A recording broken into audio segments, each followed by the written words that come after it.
Grizzly. At Grizzly, we believe charging your electric vehicle should be simple, reliable, and affordable. That's why we design, engineer, and build our chargers in Canada, ensuring top-tier quality and performance. Powered by United Chargers, every Grizzly model is crafted in-house, built to withstand extreme conditions, and tested for reliability. Recognized by leading publications for its performance and value, Grizzly delivers both durability and intelligence with heavy-duty aluminum enclosures, premium output cables, and smart charging features like scheduling, usage tracking, and OCPP compatibility with multiple charging apps. Grizzly. Simple, reliable, affordable, built for every climate, every EV, everywhere you go. Visit grizzly.com to learn more.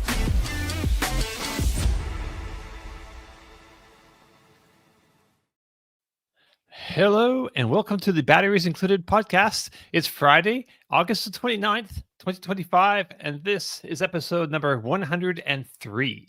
On today's show, we'll be talking about the $7,500 EV incentive loophole, Porsche Cayenne EV tech specs revealed.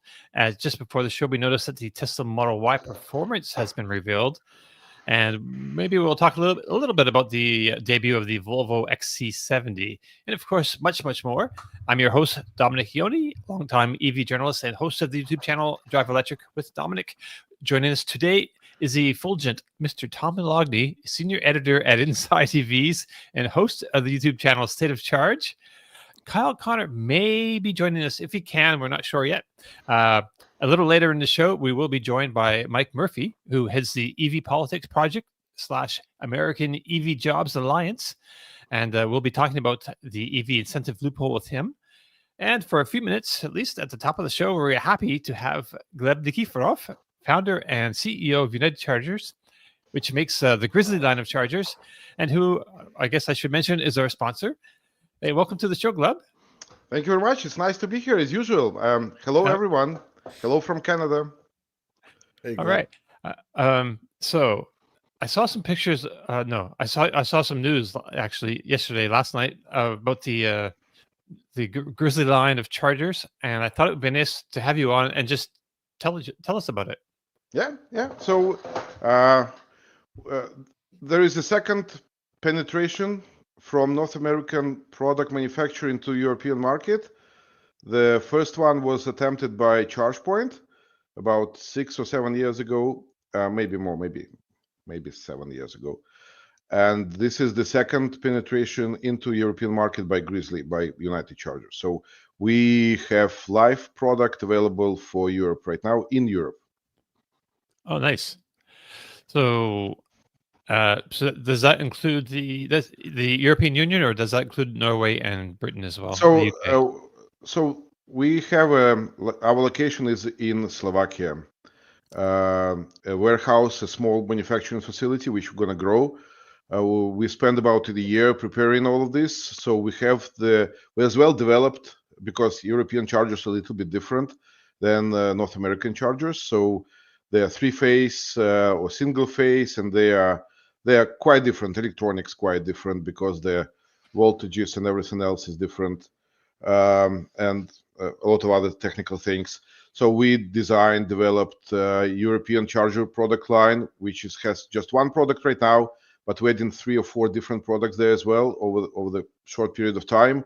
We get them certified for CE, and they are going to be generally available via Amazon right now on the website, and they will be available for every country in Europe where Amazon ships, right? So I'm not 100% sure Norway and the UK, would they be eligible? I don't know, but we definitely going to make that happen as well.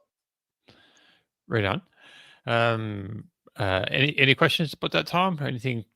I saw on your website. So people are in Europe who want to order, they need to order via Amazon, or they can go to the Grizzly website. Yeah, they can go to the Grizzly website right now, because only Grizzly website is right now available. The Amazon orders are in the shipping process. So the Amazon stock is being shipped, It's going to take about a week for it to arrive to Amazon and become available. But right now you can order on the website, on grizzly.com website. You go on the right side and click. There is Canada, USA, Mexico, and the new beautiful Europe with 26 countries in there now available as well. Right on. Yeah, a question that I might have is it a bespoke design, Gleb, or is it the same sign, like design and enclosure that you sell here in North America? Yeah, the looks are the same. It's an Grizzly Ultimate product. It's just the electronics inside are quite different. Well, not all of them. The control board is the same, but the power board is different. Okay. And then while I have you on, a quick question about tariffs. Previously, the tariffs that were enacted recently by the Trump administration, there was that exclusion for products that were $800 and less. Evidently, a couple of days ago, the president signed that away. So now, are your products, like if somebody orders a single Grizzly and it's under $800, obviously, you actually get two of yours pretty much for under $800. Are they now subject to a tariff and the prices are going to go up, or what's going on with that?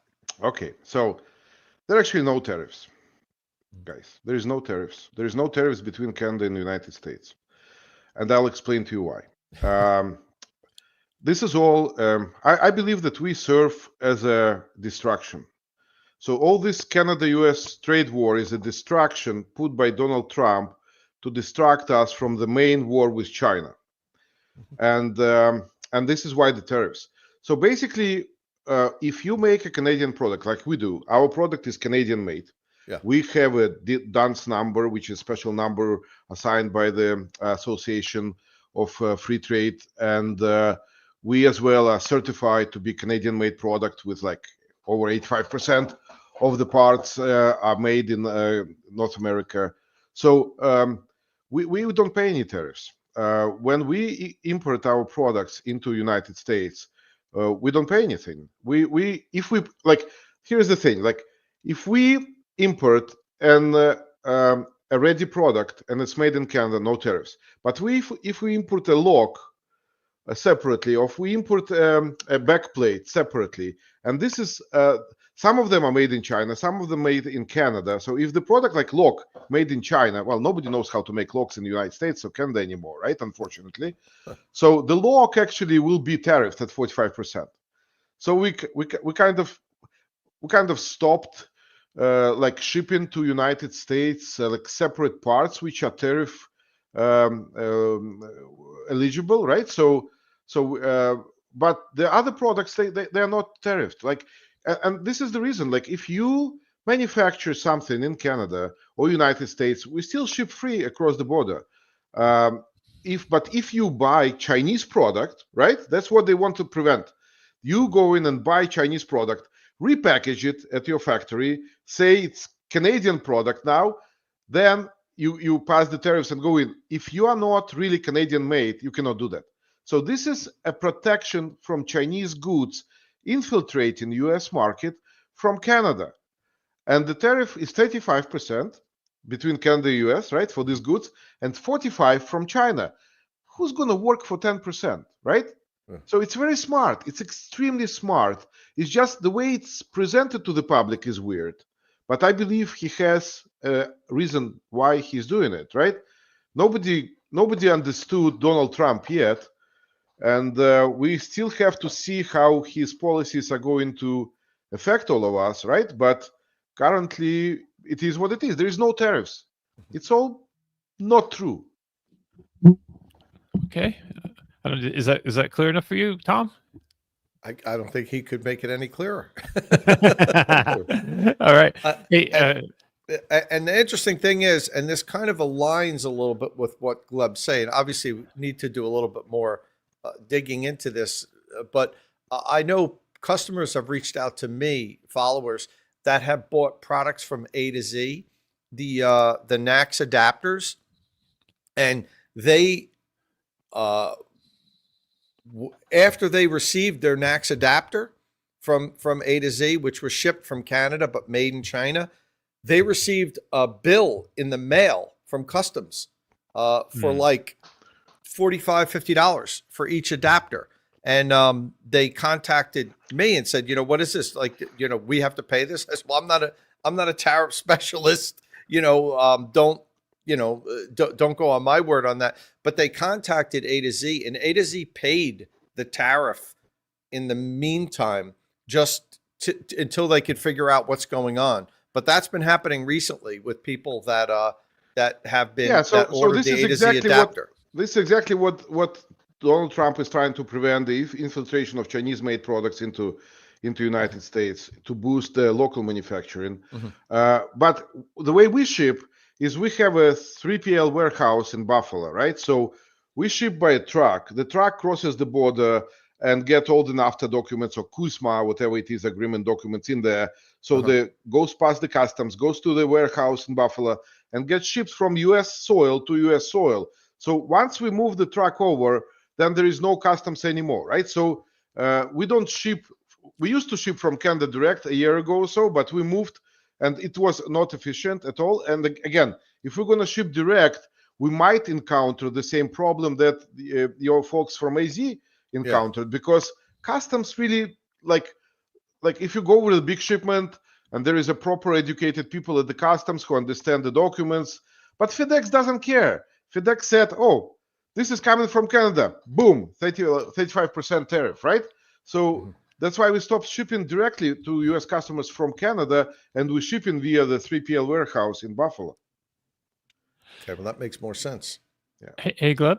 Yeah. While we have you here, just for a second, I just wanted to ask you. I also noticed that you have these pictures of of a new Grizzly Duo on social media, and I was just going to ask you, what's the situation with that? Are you going to keep this design so you have a bear on it, and then each of his eyes kind of has a light that lights up, I guess, to let you know that it's plugged in? The bear will go from happy to beaten up a little bit from okay. It's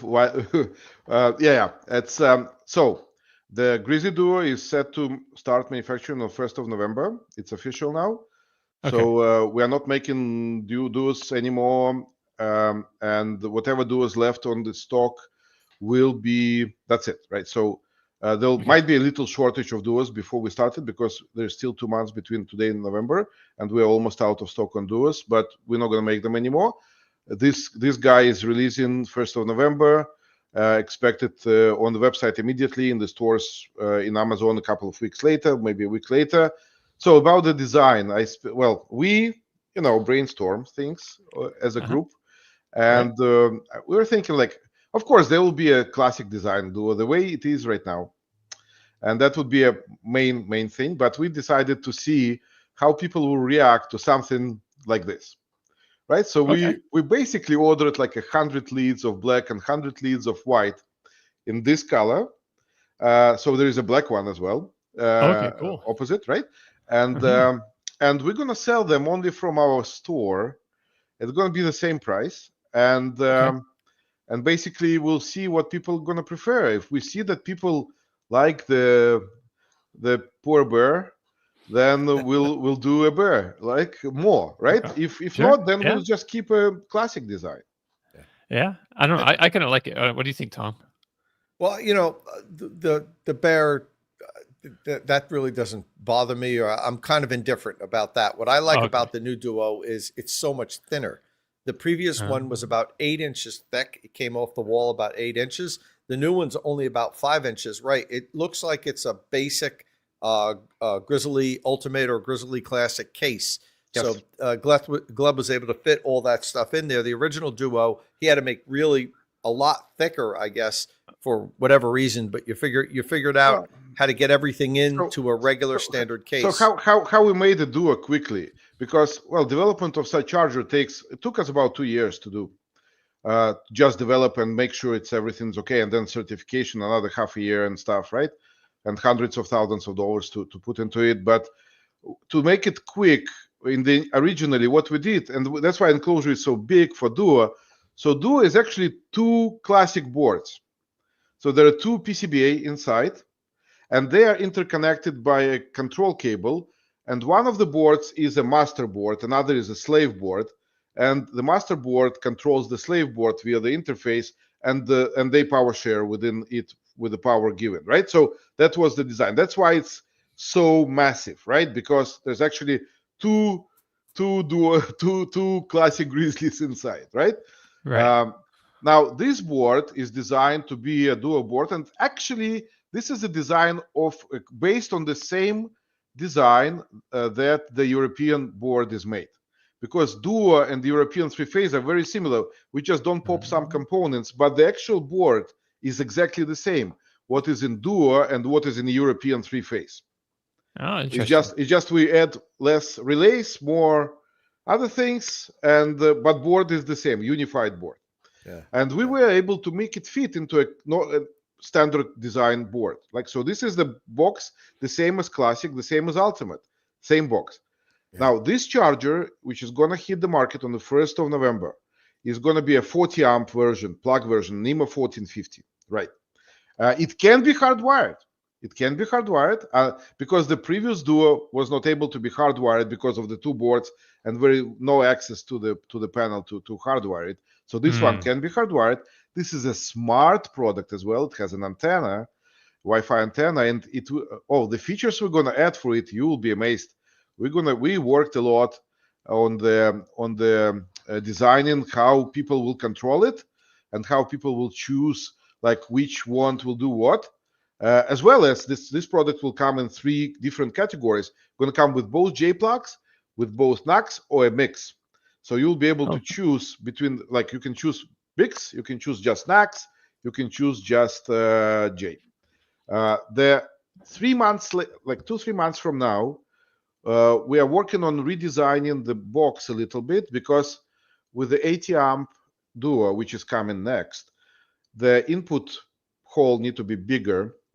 It need to accommodate 1 inch of the wires to be installed. So we have to thicken it and redo it to ensure the UL certification is going to be good. So we are in the process of that. As soon as it's done, we're going to launch the 80 amp version. So the 40 amp version has 2 40 amp cables. Okay, so it can give up to 40 amp to one cable. And split between, in many ways, as I said, the software we designed will be pretty amazing. You can choose how you want it and even put it on schedule, each one, right? And the destination charging will work as well with this. So that's what not working with the current Duo. Now, the 80 amp version, though, will have 2 48 amp cables. Okay. Right? And then it can give up to 48 to one and 32 to another. So 7.6 kilowatt to one, 11.5 kilowatt to another one. That's maximum it can give. And as well as it can, of course, power share between them and give less or more to another car. But we didn't find it reasonable right now to have 2 80 amp cables. And we basically cannot fit that big relays in there as well for now. But the Pro, which is our new product with Grizzly Pro, which is coming out again around December, that will probably have a Duo version at 80 amp. But it's going to be a different product and will be way more expensive than this one. So I didn't justify inflating the price of the charger almost twice, because the 80 amp cables are extremely expensive, just for, to allow 180 amp output on a Duo. It doesn't make sense. Duo is for multi-car family who have 2 or 3 electric vehicles, and they don't want to spend on installation extra. They don't want to deal with 2 different chargers. They want just one good charger, which is actually going to be eligible for Grizzly Club in Canada, and we'll give it away for free as soon as we start manufacturing it. And for United States, for now, until your policies are not aligned with the Canadian policies, but I believe in a couple of years, maybe things will change, and the US policies might change into the way the Canada doing it, and then we'll be more than happy to open Grizzly Club south of our border. Oh, yeah. Okay. All right. So just like to thank you for joining us today and filling us in on all that stuff. It's great to have you. Thank you very much, guys. It's always a pleasure, and thank you all our customers for your continued support. And patience. Another small announcement I would like to make. Like we promised we're going to open the sign-ups for the existing Grizzly owners for the Canadian club this week. Well, unfortunately, the things that came before it. So the European release came before it. We had to spend time on it a little bit, and the what I call a big beautiful update. So we're doing a big beautiful update to our software, Grizzly Connect, and it's been 3 months in testing. It's a huge update. It's actually going to be a new app right now. It's going to have, so its release is Monday. As soon as it's released, because there is some stuff that we need to convert the Grizzly existing chargers to club in that update as well. So we cannot launch it before that update. So this update will have new rates, an impossible schedule. Impossible schedule means you can schedule anything you like really the way you like. And it can be 5 different schedules overlapping. So it's like nobody has it. Nobody on the market has that schedule. It's going to have hidden features, which are commercial software and power sharing. So commercial software and power sharing embedded into this release will be provided as a beta testing for probably a couple of months until we release it as a final. But if you would like to become a beta tester for commercial, if you have a commercial property and you would like to convert your Grizzly Ultimate charger into a commercial product, send us email info@unitedchargers.com. As well as if you have multiple Grizzly chargers and you would like to test them at your environment in power sharing mode, then as well send us email at info@unitedchargers.com. We'll be happy to take you on board and have a beta test with you. And then maybe we'll give you some gifts as well at the end. Oh, get it like that? Yeah, most likely. All right. Well, thanks for all that, Gleb.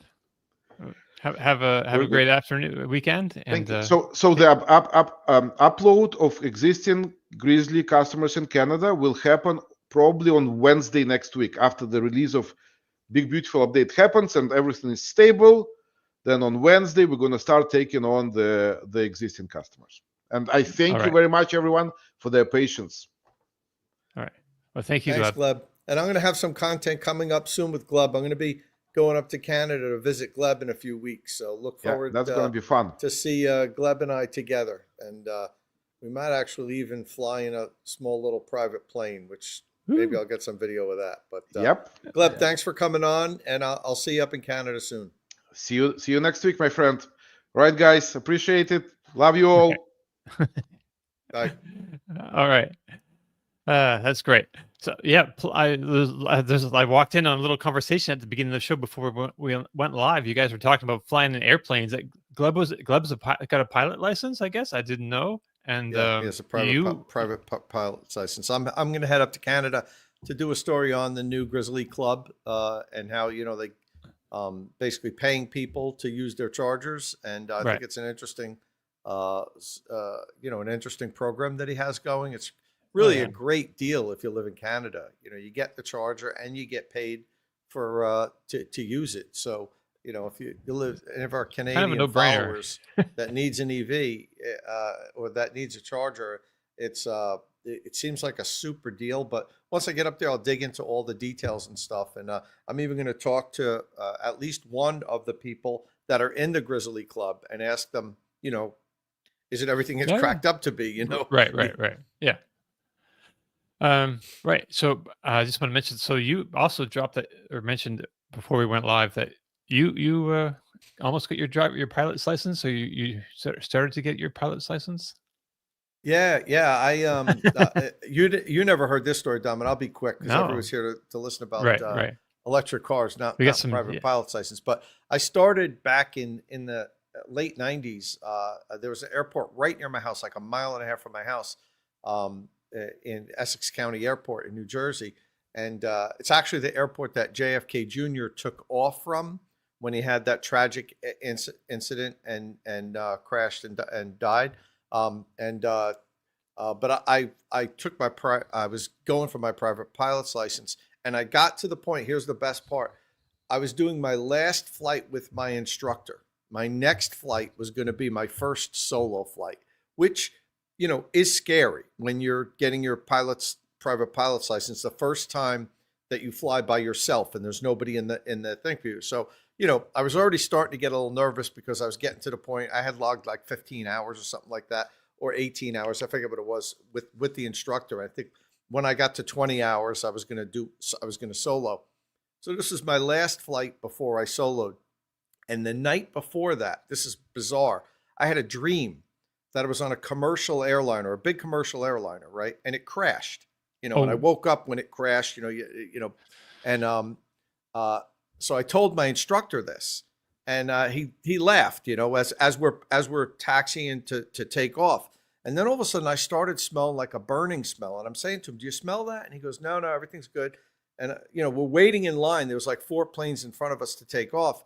And then I'm like, I really smell something burning. And he's like, no, I don't smell anything. We go to take off. We are next in line to take off, right?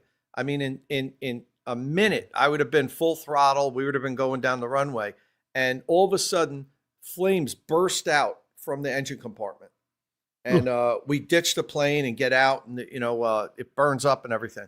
So I remember my instructor looking at me, and he goes, if you ever have a dream like that again, I don't want to be in a plane with you.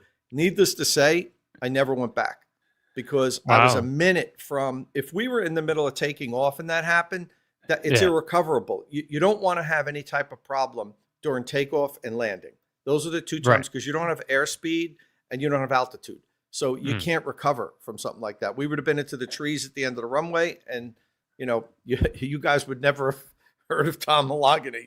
So that was my private pilot's license story. Wow. Well, thanks for sharing that with me. And sorry to everybody out there if we're not talking about EVs yet, but we will in just like 1 second. That's kind of amazing. I hadn't heard that story at all. Yeah. It was in a small Cessna. Whew. So this week there wasn't a whole ton of product news out there. We had to put something on the thumbnail. So this week it's the Porsche Cayenne. But before that, before the show, and overnight in Europe, the Tesla Model Y Performance was revealed. I guess we've been waiting for that since the refresh. So this is like the Tesla Model Y Performance with the refresh. So apparently it's got a WLTP range of 360 miles.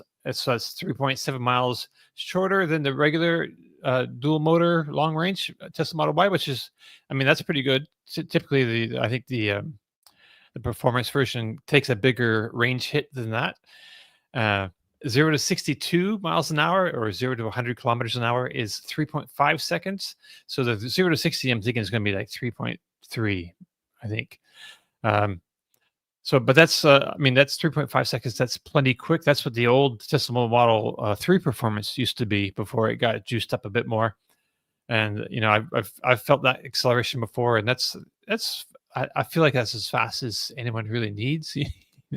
in especially like a Model Y.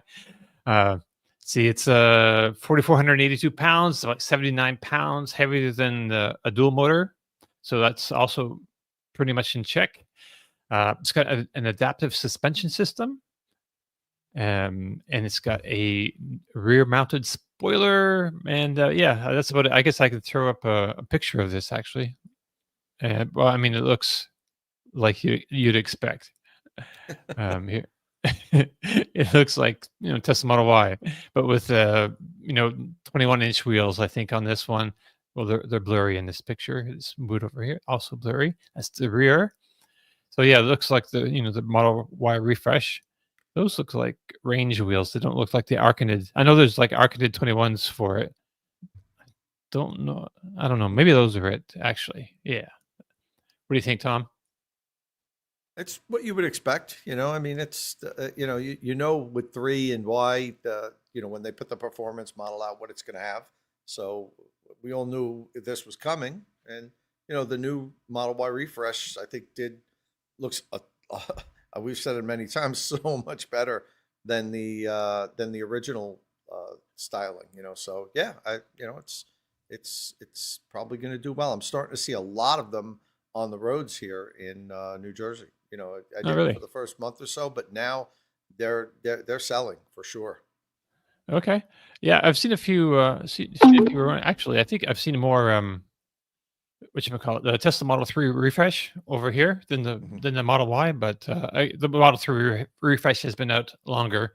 I guess this is a little video from Tesla this morning, hmm and it's just showing the Model Y, yeah, Yeah.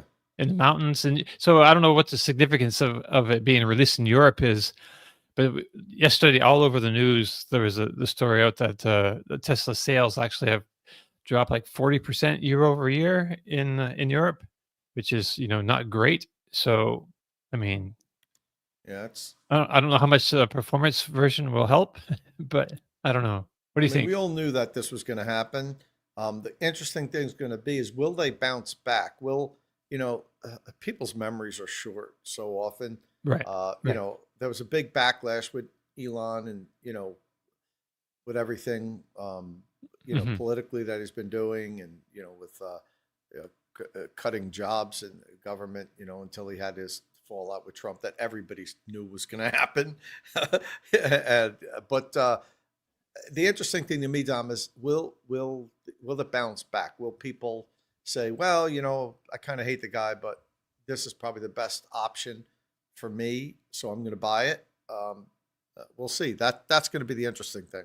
But I agree. The sales, it's expected that the sales were going to tank this year. Right. Yeah, even with the new Model Y, I think they were expecting it to just be better than it is. Like the August numbers, I think were a little bit better, but overall, it's like 42 point something percent drop year over year, which that's a serious drop, especially when like Yeah, your competitor BYD is like seeing, I forget what they're it's a huge drop. and yeah, and BYD had a huge gain, which is like they're really one of their biggest competitors now. Actually, yeah. I haven't driven the new Y yet. I haven't. I will soon though. I have an interesting story on that. A friend who's an older gentleman, he's in his mid 80s, is getting wants to get the Tesla for self driving. He can still see fine. He's got his driver's license, but he said, there's plenty of times where I'd like to, have a little bit of assistance there. So, and I know this isn't really what it is meant to do in its current form, because you're supposed to be, sharp as a tack and ready to take over any second. But we know that people are starting to do this with the vehicles. So he wants to get one. The thing is, his primary residence is down in Florida. He comes up to New Jersey for the summer, and that's it. He used to live in New Jersey, but now he lives in Florida. And he comes up here during the brutal Florida summer months, in June, July, August. He goes back in like October or something like that. So he wants to get a Y, and he wants to get one in September. So we were talking the other day, and he's concerned because he's got to learn how to use it and everything. And he still lives in New Jersey for the summer. So he's like, I want to buy it now, but I got to pick it up in Florida, and I don't want to, this new car that I've never used, I don't know if I'll be able to drive it back to New Jersey. So I agreed. I said, if you buy the car, buy it down in Florida in September sometime. Buy me a plane ticket. I will fly to Florida, and I'll drive with you home to New Jersey. And I'll make a video. Florida to New Jersey, completely on FSD. How many mistakes does it make? So it's a little over 1,000 door to door. It's like 1,060 miles, something like that. So I thought that'd be an interesting video. I said, just buy my plane ticket. I'll fly down there, land. I'll get off the plane. We'll get right in the car and we'll drive through. It's going to be like 16, 17 hours. We'll just drive back to Jersey. So I think that'll be an interesting video on. So I'll soon get some seat time in a new refreshed Y and do a real good FSD test. Right. I'm taking my Tesla Model 3 into service. My first service visit, and I think I've had it for almost 3 years, or well over 2.5 years, getting close to 3. Yeah. So about 8,000 miles ago, my control arms would squeak in the front, which is pretty common for Tesla Model 3s, around 60,000 or so miles to get that. But then, I mean, I'm just so busy with my life, and I wanted to make a video about the whole situation, and then, but then I was like in stasis with my channel. So anyway, I've got a video up. I've made my service call, and I'm really hoping I can try out some Tesla products while this thing's getting serviced. I might go over there tomorrow and see if they'll loan me something early, because my appointment's not for a week or two yet.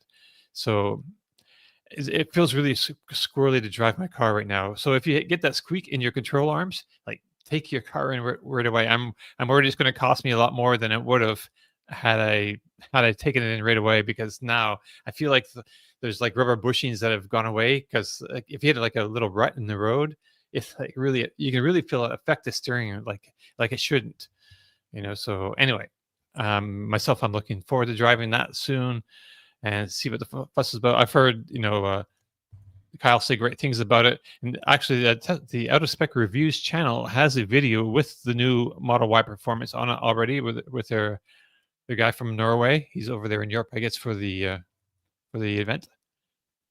Yeah. Oh, Robert is saying the control arm fixes about an hour. They didn't mind a mobile service at my job. Yep, I've got that, but I also have a couple other things. I've got that like think sound when you put it in the gear. And so I think that hopefully that's just like a lubrication issue, but I might have them change my driver's side door card as well. Yeah, I rolled my window down with a something mounted to the window, the glass, and it dug into the vinyl of the door card. So it's got this little sort of defect that, so I may be selling my car soon, and I'd like to have it, as nice as I can make it before I sell it.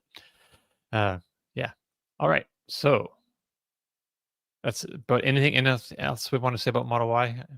I guess we can just move on. So I want to talk about the Porsche Cayenne EV a little bit. So it's not out yet. It's only going to be released. The world premiere happens in November. That's still some ways away, and we haven't heard that much about it yet. But it's on the, what is it? The premium platform, electric platform, same as a Macan. And we saw it earlier this year. It won some hill climb. It set some hill climb records in the UK or something. Did some like a marketing event and competition. It did pretty much cleaned up with the competition. So this week we found out some interesting things about it. So the battery is going to be like 113 kilowatt hours, 108 kilowatt hours usable. That's bigger than what is in the Macan. And it's got an enhanced liquid cooling system with 2 cooling plates in the battery pack. The Macan has 1. So what this means is that when you charge DC fast charge this, so the Macan tops out at 270 kilowatts. Tom, this tops out at 400 kilowatts at peak. I don't know if you saw that. So yeah, no, of course. So they're saying 10 to 80 in 15 minutes, which is now let me cut into that. Porsche, every time Porsche makes a claim of 10 to 80, if the vehicle actually beats it by a minute or 2. So like the current Taycan, they say 10 to 80 in 18 minutes. I have like 4 recordings of it where it's always right around 16 minutes. And that's Porsche, what they do. They underpromise, overdeliver. They want to make sure that in almost any battery temperature, like if your battery isn't at the ideal temperature, it'll still hit that what they tell you. So my thinking is, they're saying 15 minutes. I bet you it's going to go 10 to 80 in around 14, maybe in the high 13 minutes. And don't forget, like I said, this is like 108 kilowatt hour battery pack. That's going to be, the charging station is going to have to deliver about 80 kilowatt hour in like 14 minutes. So like this is really, really going to be a charging monster. I mean, 14 minutes, that's, if you're on a road trip, that's insane, yeah, to 80%. Oh yeah, you'll be there. You walk into the building, look at the menu or whatever, browse for some snacks, and you're ready to go by the time you get out there. It's 14 minutes is not a long time. And that's if you're rolling at 10%, Dom. Most people on road trips, are don't roll down to 10%. They're first of all, the timing of where the station is along your route. Secondly, a lot of people don't like bringing their cars too much under 20% when they're on a road trip somewhere where they're unfamiliar where things are. So we're talking a 10-minute stop in almost any circumstance. If you have one of the, see, Jeff just said I roll in at 20%. So, it's like a 10 or 12-minute stop. You can barely go into the shop or whatever it is, use the restroom and buy a coffee, barely, in 12 minutes, and come out, and you're already pushing over 80%. That's nuts. So, and I may have some seat time in one of these vehicles pretty soon. So we'll see if I could talk about it when I do. Oh yeah. Okay. Right on. Yeah. You spent some time talking to Calvin, I guess, last week. Yeah. So Calvin's like the Porsche, the North American Porsche. What's his position? He's the spokesman, chief spokesman for the electric vehicles. So I don't know if the exact nomenclature of his position, but he's right. He's in charge of the electric vehicle media, and he's awesome. I tell you, I've dealt with people from every company. Mm-hmm. And Calvin is top notch. I mean, there's a few other people. Emma from Ford is top notch. And Emma watches the show. We know that. We see her in the comments every now and then.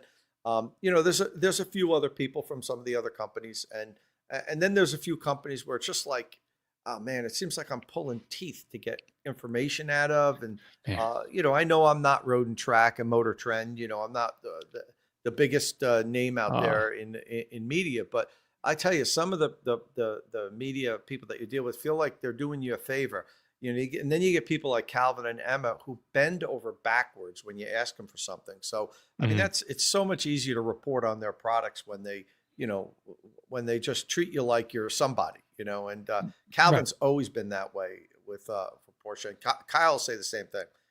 He's top of our list for the media people that we deal with. Right. Cool. So this Porsche Cayenne, it looks like I'm just looking at the article here on Inside EVs. 373 miles of WLTP range from that 108 usable. 373 miles. Yeah, that sounds looks pretty efficient considering this is a large SUV. Yeah.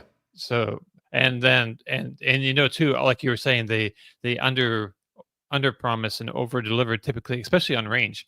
And so this 373, I would be, what do you think? Do you think you could get 400 miles in a 70 mile an hour range test? It's hard to say. Right. It's a big vehicle. The Taycan the rear wheel drive Taycan's EPA combined range is 318. I drove it 361. Kyle drove it 367. So, the two of us, same vehicle, basically. He actually had the better wheels, the 19-inch aero wheels. I had the 20-inch aero wheels. So that could have been the 6-mile difference right there. But we both beat it by like 50 miles, the EPA range rating. So will that translate to the Cayenne beating it by 50 miles? Probably not. It's a bigger vehicle, with not as good aero, but, wait till the EPA comes out. Have they said? I don't think they said what they expect the EPA to be, right, Tom? No, just WLTP so far. Yeah. I bet you it beats the EPA by 30 or 40 miles. So we'll see. We'll see what it is. Probably I bet you 330, 340. The EPA is probably going to be around 300. So maybe even 350. But we'll see. All right. Well, that's some 70 mile an hour range tests to look forward to in November. Okay, not too far away. Or before. What's that? November. Yeah. All right. So the other vehicle that came out this week was the Volvo XC70, which hasn't been sold in the United States for some time, and it still won't be for some time. It's debuted in China, and that's where it's going to be built. So it has big tariffs on it, so it won't be coming here, but it will be coming to Europe. So at least some of our viewers out here will be able to have the option of buying that. But it's an important car because it offers a lot more range from other plug-in. It's a plug-in hybrid, we should say. It's not a full electric vehicle, but it's got a lot more range than previous plug-in hybrids from Volvo. Under the CLTC test, which is typically pretty optimistic, it gets 124 miles of EV range from a 39.6 kilowatt-hour battery. So in the real world, I'm expecting. I imagine that's going to be like 75 to 80 miles or so. Which is still pretty good for like an SUV this size. It's like a little bit bigger than a Tesla Model Y and a little bit smaller than a Polestar 4. So, and it can also DC fast charge this thing from zero to 80% in 23 minutes. Which they should never do. What's that? You should never DC fast charge a plug-in hybrid. Never. Oh, really? It costs less to buy gas. Oh, true. Right. That should only be charged at home. Do the math. Even at the cheapest DC fast charge stations are in like the mid to upper 30 cents per kilowatt hour. A vehicle like this, 2.5 miles per kilowatt hour at highway speeds, maybe 2.75 miles per kilowatt hour at highway speeds.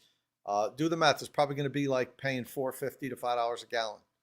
They'd be better off just burning gas if the battery's dead. Okay.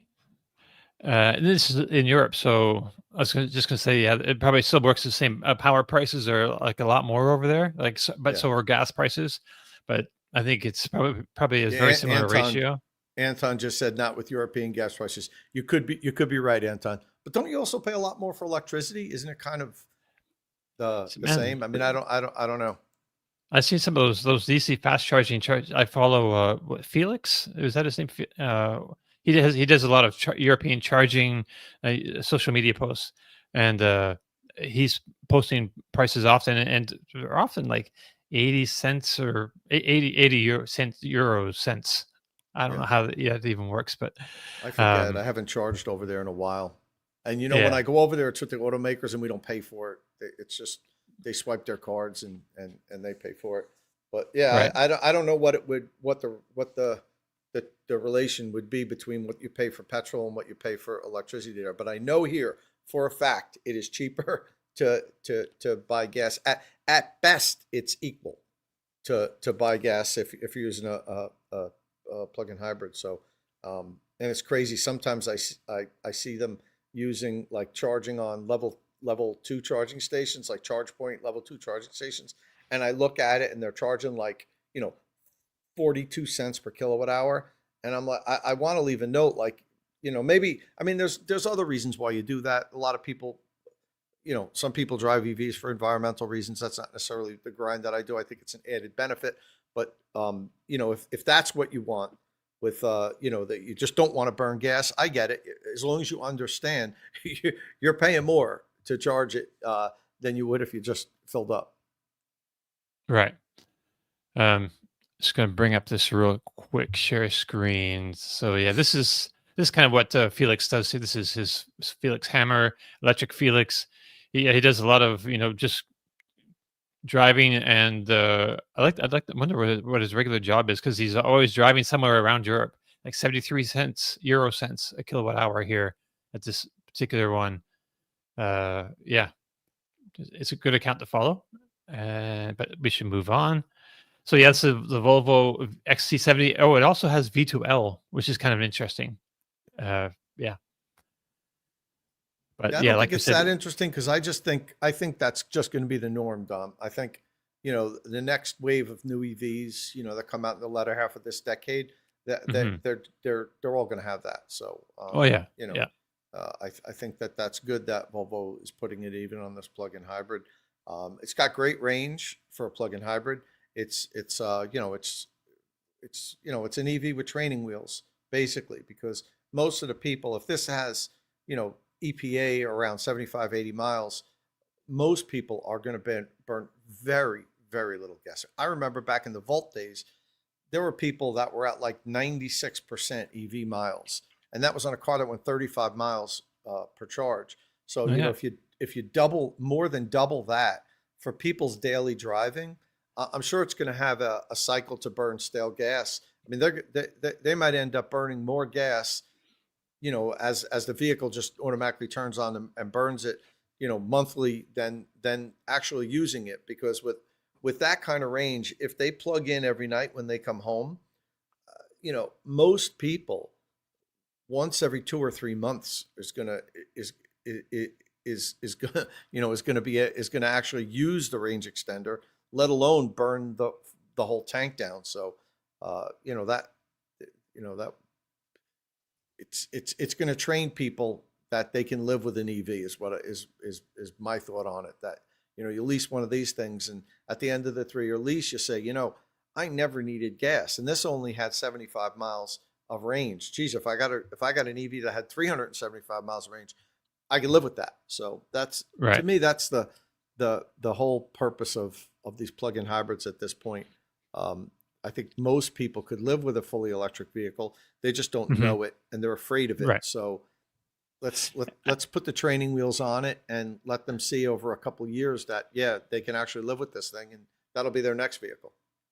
Right. And so plug-in hybrids have been really big in China recently, but until now. So just the last little numbers that have come in, it looks like they're starting to kind of taper off, and full electric is kind of tapering back up again.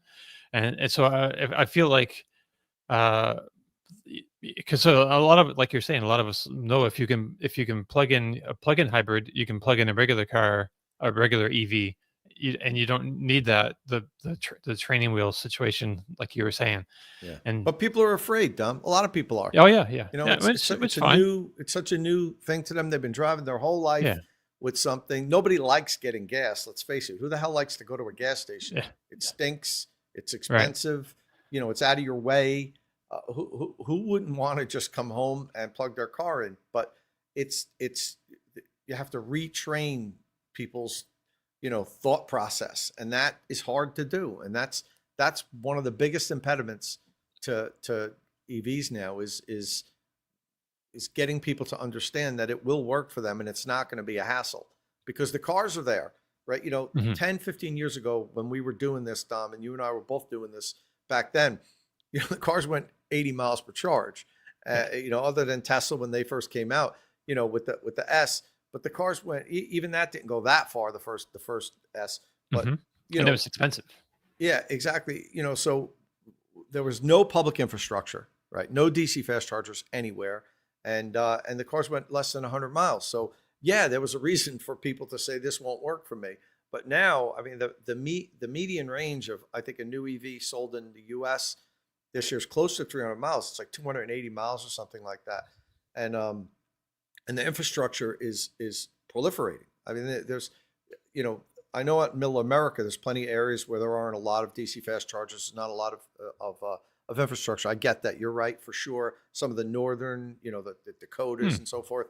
Yeah, they're not ready for it yet.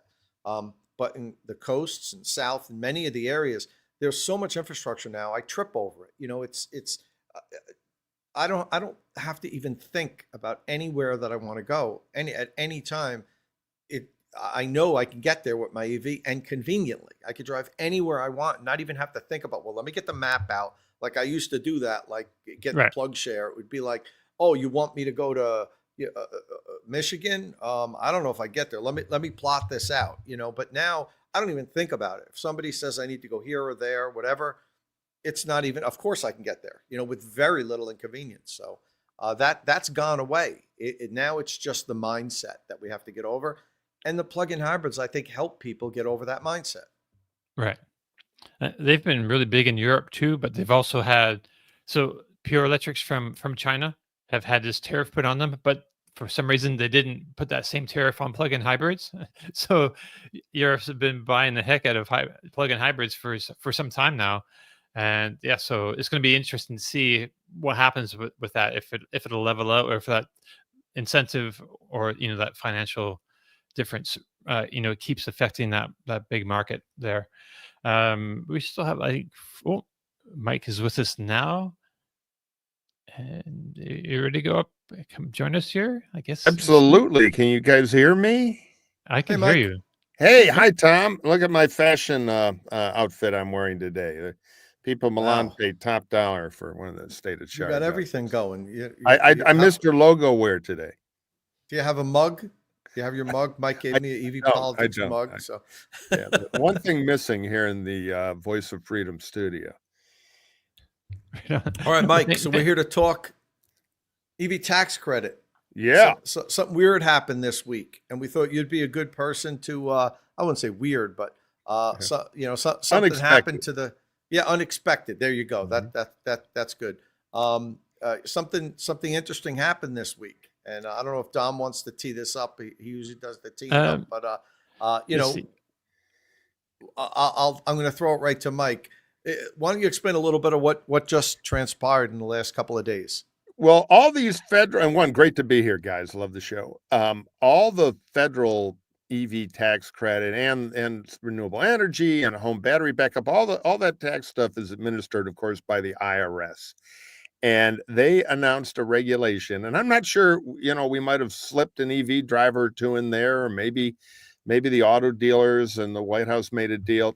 Not quite sure how it happened, but they announced that, as we all know, the EV credits, the lease credit, the purchase credit, the whole package were set by act of Congress to sunset or end at the end of September, which meant you show up on October 3rd at your friendly Ford dealer, you're not going to be able to get the $7,500 on a lease or whatever it is. Well, the IRS announced that they're not moving back the credits. It's still $930, but you can go into the dealer this weekend and make a deal and get the credit for a car you won't actually take possession of until after the 30th of September. In effect, opening up all that pipeline inventory to be credit eligible, as long as you get a binding deal between now and the credit end on 9/30. But you could pick up a car in October, November that might be in transit or not manufactured yet, which will dramatically increase the amount of inventory eligible for the credit. It's good news for EV buyers, but again, the thing goes up in smoke to make that binding deal at the end of September. So what the IRS says now is that the credit will not be allowed for any vehicle acquired after September 30th. But then they have gone on to define acquired as of the date a written binding contract is entered into and a payment has been made. A payment includes a nominal down payment or a vehicle trade-in. So what Tom and I were thinking was maybe like this loophole is a whole lot bigger than anyone realized. It's like, maybe Tom, who has a deposit on a Slate truck, but that's not going to be produced until after this year. Maybe he can use this incentive. We were thinking if he signs like a binding contract before the 30th, he's already put down the deposit. So if he had a binding contract, so I ran this through Gemini AI because I didn't want to read through like the whole original legislation. And it said neither the IRS guidance nor the one big beautiful bill that ended the credits specifies a particular time frame for how long after September 30th the vehicle must be received. But they do say that it's generally understood that the spirit of the rule is to cover a reasonable time frame for a vehicle that has been ordered, but we don't know what is a reasonable time frame. Then I don't know. Well, but the IRS, I guarantee you, this week somebody's going to yell down the hallway, "Smithers, you idiot!" People are trying to buy a Terra bubble cars in 2030. We got to announce an end to this thing, and it might be year end, it might be 6 months, but the IRS, I think, will not leave that loophole open for long. If I were in the EV, like I'm on the list for a Gravity. And I'd be more than happy to go do a binding contract, but my car's not going to be here for 18 months because everything's fantastic about Lucid except production rate. So, I think they're going to plug this leak, but you're right. As of today, now the other problem is implementation. You go try to buy a Slate now. Slate really hasn't worked out delivery, final price, and all that. So they may not be able to offer a binding contract. Yeah, they don't have binding contracts yet. There's no F&I. You can't close it. But anyway, bottom line is that, like, I had a friend who called me in Colorado, political consultant, looking at his first EV. And I said, look, you're in luck because and he asked about Equinox, Lightning, a couple of the more well-known models. You're not going to have more inventory to choose from. So you're not going to, you're not going to be in a situation, well, the credit's gone in 10 days. We got these 4 units here, pick one. That's all you Right. get. Now you can look at the pipeline. You might, for the average fairly high volume dealer in a county that sells a lot of EVs, which means, your Colorado, California, Dallas, Miami, you're going to probably see about a 50% increase in inventory you can grab between now and the end of the year versus what you're going to see tomorrow morning. So it's good for EV consumers, and it's also good for the OEMs to clear out more pipeline, because we know when the Germans got rid of their subsidies, there was a 27% drop in EV sales. So now this year, instead of probably having a very bad fourth quarter and maybe year over year having for the first time EV sales drop, my guess is we're matched last year and we might even exceed it. And one of the interesting things I find about this is this happened when the Biden administration revised the federal tax credit back in, I don't know, what was it, 2022 or 2023? I forget what year that was done. And what happened was when they implemented the caps on the cost of the vehicles, so I forget the date, but it was around the same time. It was around September-ish when the new rules went into effect. I had a reservation for a Rivian R1S, and which cost more than the $80,000 that the limit was going to be on the vehicle. And what happened was Rivian sent me paperwork to sign to have a binding contract. And I did. August 23rd, Cheddar Kong Powell just said that's when it was. I had to have a binding contract with a deposit before August 23rd, 2022. But there was no end date on that. You could get the vehicle anytime after that. So people rushed in and put their deposits on the vehicles that were going to be long. I took delivery much later than than that end date, and I got the federal tax credit. So, I know Mike said that he's sure that there's going to be that Smithers moment, but there might not be, because this might just fall through the cracks. So I almost didn't want to talk about it on the show here. Right. I don't know if I want to shed light on it. Right. Well, that's the other remind thing. people you're totally right. that maybe they left this loophole. You know what I mean? Because it could, how bureaucracy, nobody knows better than Mike about bureaucracy and how it works. Like, this could just be, it could just be missed. And then all of a sudden the date comes and goes. And then it's kind of like, well, right. All these people put deposits. Now we can't tell them they can't have it. It's not that many vehicles. We'll just let it go. Whoever has the deposit in a binding contract, even if they don't take delivery until 2026, it's not going to cost us that much money. And some EV hating MAGA congressman's going to figure this out and start screaming at the air. So we're see. But you're right. Right now it's kind of, I'll tell you who's going to be burning up the phones this week is fleet sales. Because if you're at Ford Pro, which is a track operation in that sector, you can call up clients and say, hey, I know you wanted the 300 Lightnings or the Transits, but you couldn't get them into your budget, Wally, until next year. Well, now let's write a contract for January 2 delivery, and 300 units that you were worried you wouldn't get in next year's budget, the 7,500, we can get it done right now. So it's a real steroid shot to corporate fleet sales, where you have purchasing managers who can spend January money today, and this is a big savings to them. So I think in that fleet and sector, which is growing and important, you'll see a big marketing push. Right. Yeah. And just I got to bring up Greg's comment here. Just don't understand why Congress didn't ramp down and give people time to adjust. Totally. Greg, you really don't understand why that happened. Seriously. I mean, we know that's the reasonable way that it should have been done. We know that would have benefited the, U.S. citizens, as well as the businesses that employ all these people and that factories that build the vehicles. We know why it should have been that way. But can you really tell me that you don't know why it was done the way it was? And it's one word, it's spite. And that's really the only way that you could describe it. So, I mean, seriously, we know what's going on. Smidge here in the unfortunately. comments. Smidge here in the comments got said the same thing that you just said Oh, just wow. now Yeah, as you said spite. it. Just as you said it, yeah. The motivation Yeah. is spite. Yeah, Yeah.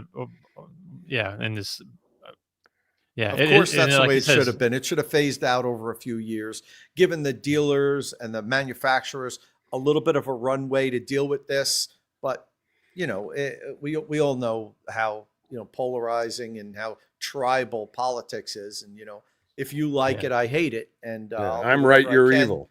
Yeah. Exactly. It's not even you're right and I'm wrong, Mike. It's I'm right and you're evil, and Yeah, and you know, that it's- gives people a license to do anything. That's the I real know. problem. yeah, that's I true. came from the political leader in the Republican Party where we'd fight like hell with the Democrats and then have a beer afterward. I mean, one of my best friends, David Axelrod, we do a podcast together. But now it's kill, kill, kill, and Yeah. Yeah. hell of a way to run a superpower. I've got two other quick updates if you guys have time. I've got more Yeah. good news. Today is like EV good news day here because we've had a lot of not good news days. Okay. I just came back from Atlanta where Dan Krasner, who's the executive director of our EVs for All America, which is part of this, our advocacy group. We were at the Magnet Conference at the University of Georgia. And this thing is, I don't think on the enthusiast radar screen, but it's really good news. So what happened was, and despite all the congressional tomfoolery, the three Republican governors of Mississippi, Alabama, and Georgia understand they've had huge investment in EV and battery manufacturing in their states. Mhm. So they signed a compact together. And they got all their state research universities, University of Georgia, University of Alabama, Mississippi, and they looked around and they hired a really impressive guy named Mike Oakridge, who ran Honda manufacturing in the U.S., the Marysville plant, the Alabama plant. And they have invested a bunch. This started in 2022, but this was a conference about it, to really speed up the tech for the American battery manufacturing chain.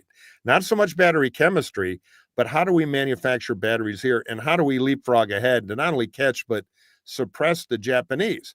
So now they have a research center. This thing is well funded. And at this conference, all the big utilities, Southern Company, Georgia Power, Ford was there, president of Kia Georgia, where all their manufacturing. I mean, it was a very impressive group. They're totally focused on this. And they built this research center where they built a battery production line in miniature, but they can take apart the data at each step to enhance it, because yield is a big issue in battery production. They have the most powerful electron microscope in the world there to work on industrializing this tech, to build it here and jump ahead. It's kind of like the Ford thing, a big step forward, to not like play catch up, but to play leap ahead. Because we have a lot of, the reason lithium's all refined in China is not that we don't have the tech. A lot of the tech came from here. Is it was cheaper to build a lithium refining plant there, and their environmental regulators take a couple of days a week off. So this is a catch-up thing. They have a website, magnet.ua, University of Alabama.edu, and it is super impressive. Reminded me of the old Apollo program, which is, okay, now it's our turn. A lot of new startups in the space at every level of battery, everything from the casing, blade versus cylinder and all that, to literally the coatings. One of the things I learned that I didn't know is that battery film, the component making, is a lot like paper making. And the South is full of paper plants that are closed, that could be refurbished. Anyway, it's fascinating. And I saw a full PowerPoint taking us through every chokehold in battery manufacturing in the supply chain. And what they're doing in startups, they're pooling the research. It's all very practical. So anyway, that was very impressive. And I would encourage people to check out the site, or you can go to evsforalamerica.org. And we have a big blog post with a bunch of stuff about it. And I was delighted to be there. So that's good news one. And good news two, we got a little action starting to move in the California state legislature. We're very active there. And we're trying to get a state EV credit. 1 out of 3 EVs sold in America is sold in California. So we can cover some of the slack by the federal credit going away. So we had a great meeting with Governor Newsom for about 90 minutes. He was an EV1 driver. So I don't agree with him on every issue, but he's a believer in EVs. We were pitching a $3,500 credit. On the theory of, you want to give, as Tom well knows how dealers work, their cars are sold on payments. You want to try to do that $100 a month. Here's your credit from the state. Leasing is particularly important because, as you guys know, when you lease a car, it'll then go into the secondary market cheaper, and you really can create 2 EV drivers in 4 years. And we know 80% of EV drivers stay with EVs, so it's a conversion device. But anyway, when meeting with the speaker's office later today on a Zoom, trying to move that forward. And we're also doing a lot in California to get a big investment made in one of the biggest pinch points in EVs, particularly in big states. And I'll give you my favorite statistic. What is bigger in population than 30 states and the District of Columbia? Trick New question, York of City? course. The number of Californians, a state where we sell Oh, almost right. 25% EVs that live in multifamily buildings. So we literally have more people than 30 states in buildings where it's very hard to level 2 charge.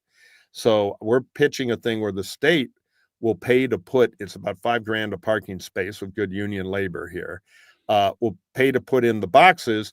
The tenants pay for the power. And Pando, who I know you did a good video, is, there are a lot of interesting solutions for this, where my favorite back of the envelope math is for the cost of one DC 2-nozzle fast charger, you can permanently electrify about 40 apartment spaces.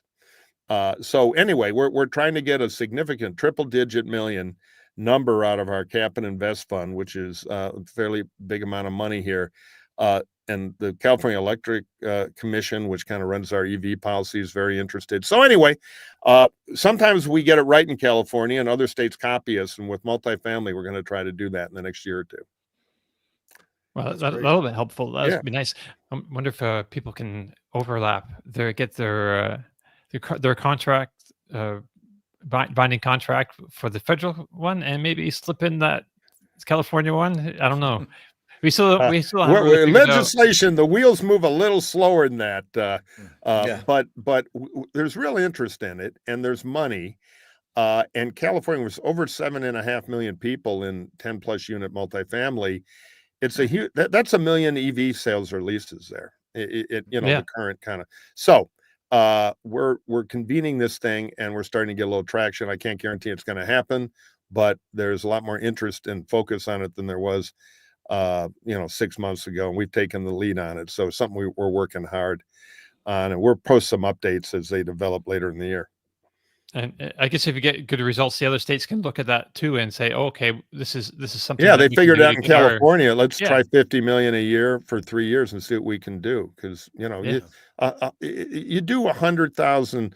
So here's the key: what a lot of people do now, because the landlords won't pay.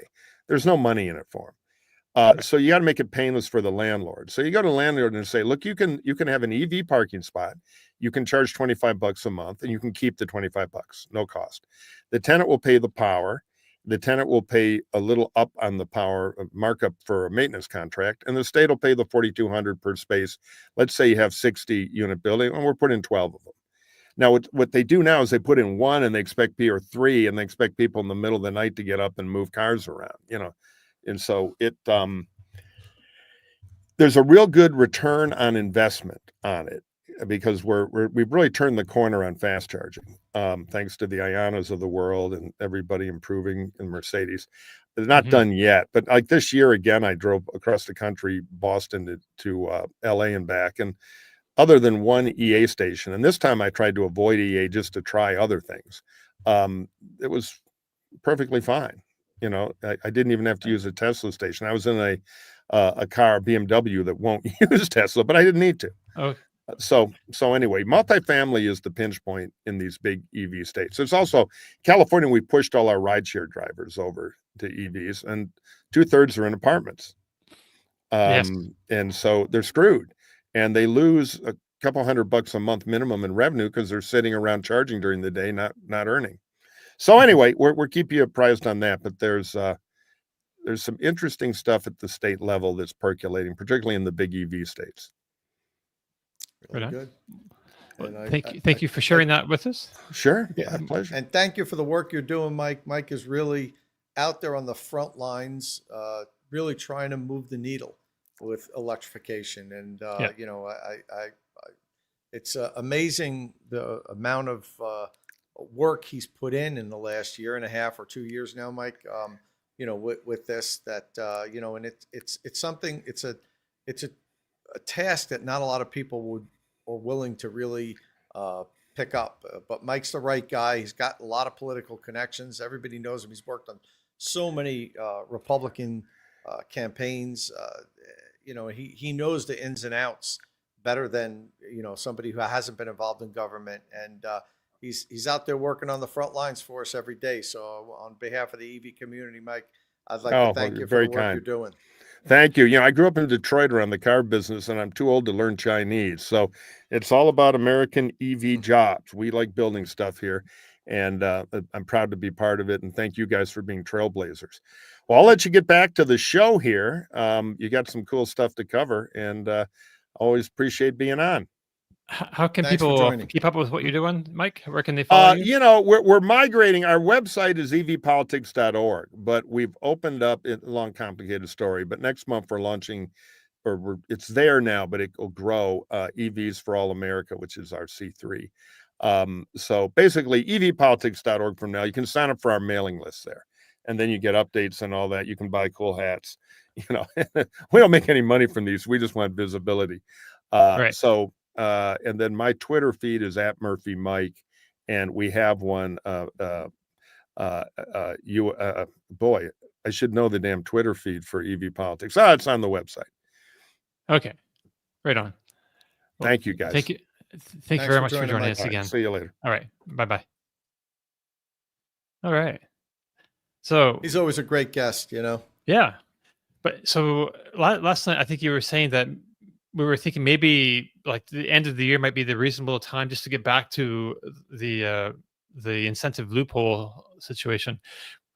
What do you think is a reasonable time? Seems to be, I think in what is a reasonable 2025. time? I think if at some point, as Mike said, somebody's going to say, "Wait a minute, we need to clarify this," and then say, must take possession of the vehicle in 2025. So it's on 2025 tax year. That's what we would think is going to happen, but you just don't know, Right.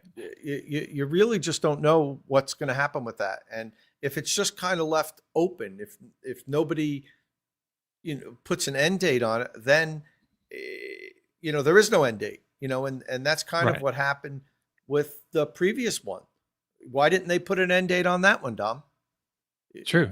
Right. They didn't, and you were able to just, sign a binding contract and get the vehicle whenever, so it'll be interesting to see. I'm waiting to see if what I think will be telling is if you see the automakers that have taken reservations, which aren't binding contracts, like a Lucid with their Gravity, like Slate, with their vehicle, that they don't have contracts. If you start getting emails from these companies, that the people that have a reservation, like I have with Slate, if I get an email in a couple of days saying, in order to preserve your future tax credit, sign this binding contract, and have it done by September 30th, then I'm going to start to think that, hey, maybe these companies know what's going on.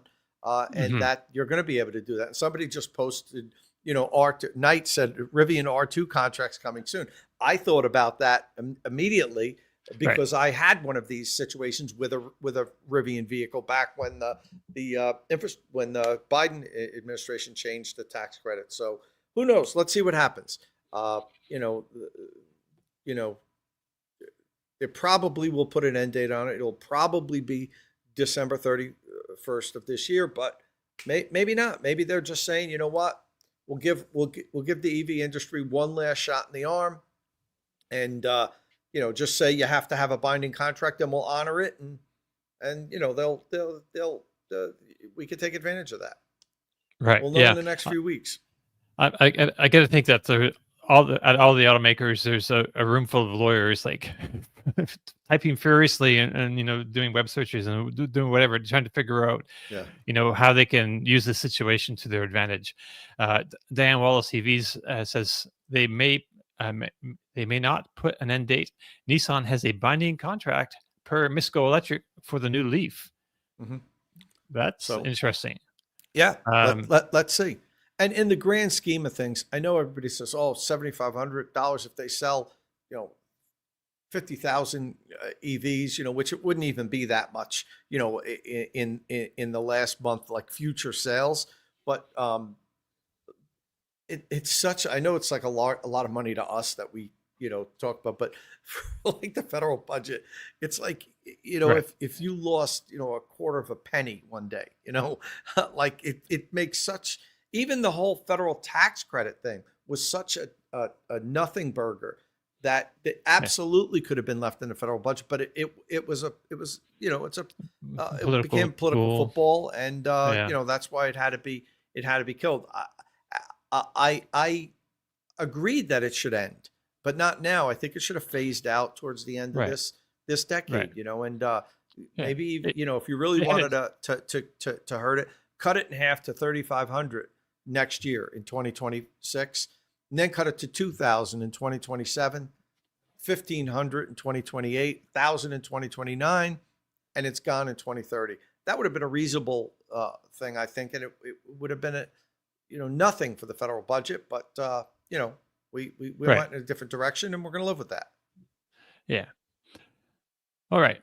Let's move on for a second, real quick. So this weekend, you have a video coming up, a range test, 70-mile-an-hour range test video. Do you want to talk about that at all? Give some hints. So yeah, I did a range. Well, did we talk which range test you talking about? I did two this week. Well, no, the last one, the video already came out with the Taycan. Right. That was Right. last Did week. we talk Did we about that talk last about week? that though, right? last week? I'm not I sure. couldn't but remember. yeah, I don't really remember. But I did the thought new we rear-wheel drive had. Taycan, and that was great. It went 361 miles at 70 miles an hour. The EPA range rating's 318. Of course, Taycan always outperforms, but it's just a fantastic vehicle, and it charges so quickly. So it's like you could drive over 300 miles at highway speeds, and then in 16 minutes, you're back up to 80%. But we might have talked about it last week. What I did this week, which the video's not out yet, so I won't talk a tremendous amount about it, but I will do a spoiler, was I've had my F-150 Lightning now for 3 years, a little over 3 years. I have 38,000 miles on it. And I did a range test when I first got it, when it was like 2 weeks old. I think I had 500 miles on it. And let me cut it. A lot of people are saying 7,500 is a lot. It's not a lot. I'm not arguing over if 7,500 is a lot to the individuals. I meant the $7,500 tax credit is pittance in government talk. Not, I know it's a lot for us. So for us, it's a big I deal. see people for the kind of government, arguing it's that over in the comment. I didn't mean to say it's not a lot for individuals. I meant in the grand scheme of things, that pool of money that was given was nothing in federal government money. It was like a rounding error. But anyway, we'll move on. So I had my Lightning for 3 years now, and I'm going to do a 3-year review. But before I did my review, I wanted to repeat the 70 mile an hour federal tax credit, the 70 mile an hour range test that I did when it was brand new on the same exact course that I did in almost the same temperatures. I think there was like a 6 or 7 degree temperature difference. So I've been waiting to do it because we've had some wonky weather around here in New Jersey, and I didn't want to do it on a day. It was very windy. We had a bunch of days. One day I was going to do it, and then it was like 16 mile an hour winds. I didn't want to do it on that day because that really affects range tests, especially a big boxy vehicle like a truck. It would affect more than like a Taycan, for instance. So I repeated the range test, 3-year-old Lightning, 38,000 miles. It went farther than it did when it was new. So like range loss, no, there has been no range loss. And then I followed up the range test with the 0 to 100% charge recording. And because I want to see how many kilowatt hours gets delivered to the vehicle, and compare it to my 0 to 100 charge recordings I did when it was new. I did a bunch of them. So I knew exactly how many kilowatt hour the chargers would deliver to the vehicle. Now there's charging losses, of course. So, I wanted to factor all that in, but there's charging losses on both things. And again, the amount of kilowatt hour delivered to my 3-year-old vehicle with 38,000 miles was like within 1 kilowatt hour of what it took in when it was brand new. So if you're worrying about range, smaller battery on F-150 Lightnings, don't. Now, Bert brought something up, which I am going to talk about in the video, that the tires are worn in, or maybe different tires. Bert, they're the same tires. I have my original tires. So that would make a little bit of a difference. That when tires are But brand new, there's a little bit more rolling resistance. The tread is a little okay. bit deeper. They have a little bit better grip. So that would account for a little bit. The weather might have been a little bit better. It was 5-6 degrees warmer. Perhaps the wind wasn't exactly the same. So I think those things added up to have me end up with a better result. I certainly don't think the vehicle, has gotten better range in 3 years. There was no updates or improvements. So, but I think that point proved that there hasn't been any range loss. And it's a matter of a couple percentage plus or minus, depending on your tire condition, wind, and temperature. So basically the vehicle is the same as it was. It still is range-wise. My Lightning hasn't lost any range in 3 years and 38,000 miles. That's amazing. I mean, so I feel like Ford is super protective of the batteries, and they have one of the higher health percentage as part of their Ford Promise. I think it was called Ford EV Promise. And I'm looking at their facts right now, and under how long do EV batteries last? They say it depends on several factors, et cetera, et cetera. Ford electric vehicle batteries are designed to last at least 10 years, maintaining an average of 90% health at 100,000 miles. So I think a lot of us expect 20% loss at 100,000 miles. So But so that would be I've obviously had some capacity loss. All batteries lose capacity. Yeah. All batteries, from the day they're made, they're tiny. Maybe it's hard to measure it, but so I know I've had capacity loss. Is it possible that Ford software accounts for that? So when the vehicle was new, let's say it had about a 15 or 16 kilowatt hour buffer. Maybe now I have a 8 kilowatt hour buffer. Perhaps the software opens up more capacity as you lose capacity, so that you continue to have what you feel is a perfect battery, because it has to have been losing capacity. That's just physics. And a couple people mentioned using tips to maintaining the battery. So I haven't been the best with the battery, not because I don't know how to manage a battery, but because of the testing I do. I've DC fast charged the vehicle a lot, from 0 to 100. I do my charge recordings. Who does that? What normal person charges their vehicle from 0 to 100% on a DC fast charger 10 or 15 times in 3 years? And then plus the 10 to 80% DC fast charge recordings, I must have done 20 of them. So, that's not great. But other than that, like I do charge at home to 80% or 85%. I do charge it to 100% when I'm going to drive up to Vermont, which is frequent, maybe twice a month. But when I do is I charge to 90% overnight. And in the morning when I get up, I set it to 100%, plug it back in, and I let it slowly charge to 100%. Basically, we hop in the car and leave within a half an hour of it reaching 100%. So I time it. What you don't want to do, charging your EV to 100% is okay, but you don't want to let it sit at 100%. That's what really hurts it. So whenever I'm going to charge to 100%, I'll charge to 90% the night before, and then get up early in the morning, knowing how long it's going to take to go from 90% to 100%, and then turn it back on. Then I also do it when I'm driving home from Vermont. I have it set to charge to 90%. I get up in the morning when I'm having my coffee, I plug it back in. We leave an hour later, and it's just hitting that. And I also don't ever let it sit at a low state of charge, under 10%, for a long period of time. If I drive it down to 0 in a range test or something, it immediately gets plugged in. If I drive it my normal life under 10%, I make sure I plug it back in as soon as possible. So you don't want the battery to sit at a low or high state of charge very long. You can bring it down to that low state of charge and to that high state of charge. Just don't let it sit. That would be my tips. Yeah, Kyle's really big on that. He try to keep his batteries on all those cars around like the 50% Mark. So instead of filling it up to 80, and I've started doing that too. I think I have my charger thing set till at 60%. So because I don't need, and then when it gets down to like 15%, I'll plug it in, or 20%, because then I have Sentry mode. I need it for Sentry mode to be above 20%. So when it gets down there, I just plug it back in. That's every few days or whatever. So yeah, just kind of keep it in that middle there, and that's like the happiest place for it if you really want to be like geeky about it. Yeah. And one thing I want to mention, Smidge 204 said batteries are too expensive to be adding capacity. How do you go? Smidge, automakers do that. I'm not guessing. I'm telling you, they do that for sure. Okay. So not all automakers, but this does get done.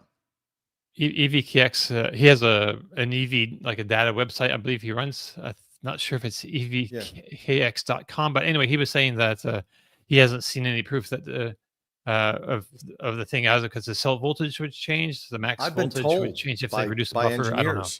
I've been told by engineers that they do that. They'll gradually open up more as battery degrades. I've been told that by the company. So I don't know. Do I have data on it? No, but that's what I've been told. And how would I account for, my Lightning took in the exact amount of energy that it did when it was brand new. 3 years later and 40,000 miles, it hasn't degraded even 1 kilowatt hour. That would be remarkable. So I have to believe that somehow some extra capacity was opened. No, I mean, how else can we account for that? That there hasn't been even 1 kilowatt hour of degradation in 3 years, considering how I've even used the battery, charging it to 100% as many times as I have, done so much DC fast charging and everything. I guess it could be, but the usable capacity hasn't degraded at all. Well, maybe your video coming out this week will, spur somebody from Ford or somebody to reach out to you and fill you in on exactly what's going on there. No, they will never talk about their battery management strategy. No OEM will. Okay. Hell, half of them won't even tell us the usable and the total capacity these days. Let alone how they, because don't forget, this is all adjustments for warranty.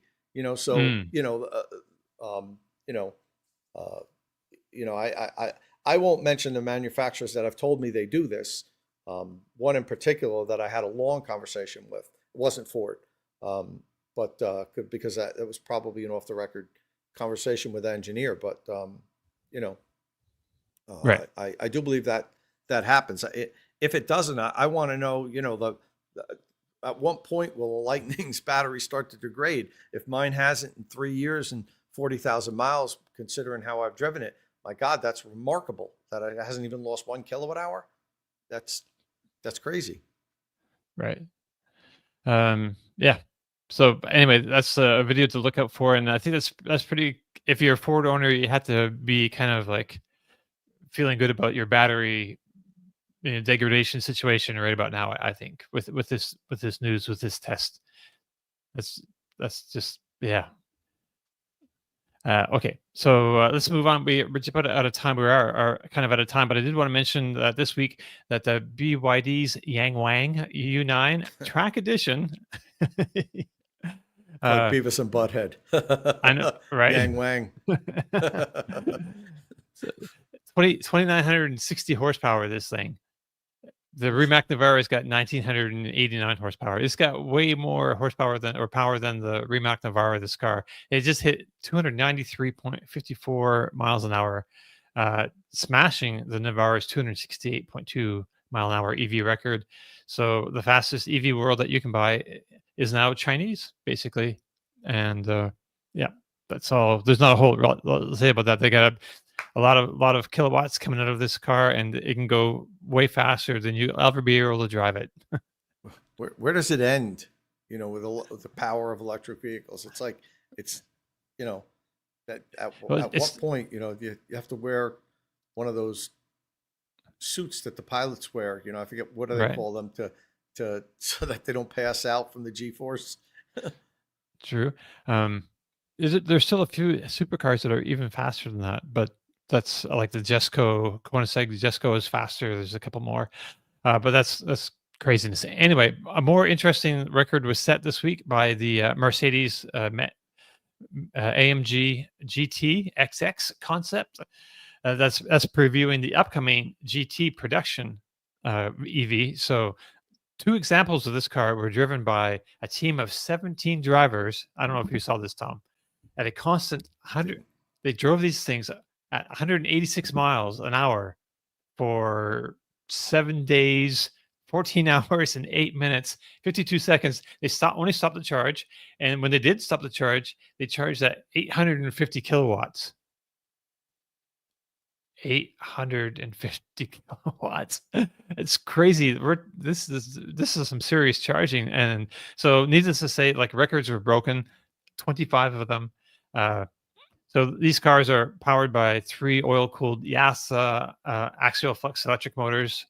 And then, and they make a little over 1,360 horsepower, which is not quite Yang Wang territory, but I think it's plenty, probably.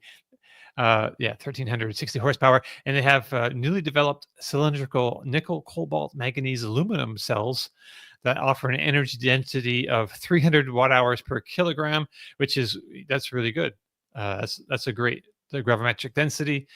Not the best in the world. I think NIO has a semi-solid state battery that's 350 watt hours per kilogram, but still 300 watt hours per kilogram for MCMA cells is great. And then the whole pack contains over 3,000 cells, and the temperature of each cell can be directly regulated by non-conductive oil cooling system. So that is the key, I think, to them being able to charge at 100 or 850 kilowatts. So the only question is, will the production version of this car have anywhere near that kind of charging capability? That's over 1,000 volts. I think you need, for one, like the system voltage has to be huge, and then you have to have, the charging equipment that would give you that. There's not a whole lot of 850 kilowatt charging infrastructure out there right now, but I'm very confident that there will be eventually some, because 5-minute charging, it's pretty clear that's going to happen at some point. What do you think about that, Tom? Yeah, if you would ask me if we'd have 400 kilowatt chargers in the ground now, 7 or 8 years ago, I wonder how I'd respond to that. I mean, I remember when I thought 50 kilowatt was awesome, So right. when there were no DC fast chargers and the 50 kilowatt ones came out, I was like, my God, the car charges so fast now. So who knows where we're headed with this, Tom? But again, we have to supply the power to these monsters. So that becomes another issue. You need a nuclear power plant next door to it, or a tremendous amount of on-site energy storage, to be able to pump that in as quickly as you can. So before we go, I want to grab one quick comment that Steve put out. He said, counterpoint, Tom's getting better at driving efficiency. That wouldn't probably be the case here, Steve, because I use Blue Cruise for pretty much the whole range test and both range tests. So maybe Blue Cruise got more efficient, but I wasn't at the wheel only to make the turnarounds. When I loop around, going up and down the turnpike was all Blue Cruise. So I try to always use the vehicle's driver assist system to eliminate whether I'm a good driver or a bad driver. Let the vehicle do the driving, and that's how I do all my range tests. I try to I always set the cruise control, because no matter how good of a driver you are, I want to lock in at 70 miles an hour. Just using your foot, you can maintain that for a while, but you're going to be going to 68 to 72 to 71 or whatever with the driver assistance systems in place. As long as there's no vehicles in your way, you could just maintain that speed the whole time. So that's why I always use it. All right. So that's a wrap, Tom. Maybe not more efficiently. An hour 40. That brings us to the end of our show. If you have any questions or comments, please leave them below or get in touch with us on the social media platform of your choice. Don't forget, if you like the show, please give us a thumbs up, click subscribe, tap that bell icon for notifications. Thank you all very much for joining us, and we'll see you all again very soon. Ciao.